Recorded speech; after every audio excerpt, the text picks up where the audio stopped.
This guy's right, and he has been waiting a really long time. So for today, we're going to talk about... Oh, hey, Pawnee County. Let's talk about the Pawnee and Pawnee County.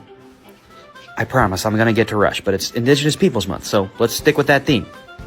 So, the Pawnee peoples are closely related to the Wichita peoples. In fact, they're members of the same language family called the Caddoan. The Wichita, and I believe some of the Kansa are also members of that family as well. I need to go back and look, but they are related by language, and there is some connectivity between the two tribes.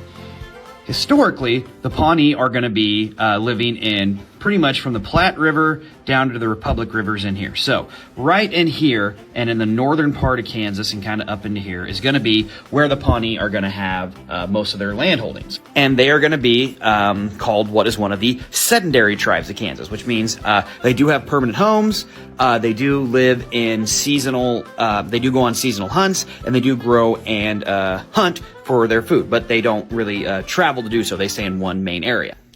When Francisco de Coronado makes his adventure into Kansas, searching for Quivira, the City of Gold, story for another time, one of the tribes he makes contact with is believed to be a band of Pawnee, and they kind of reject him and push him out. He does stay with Caddoan speakers for a large period of time, and that is the first contact that they have with Europeans.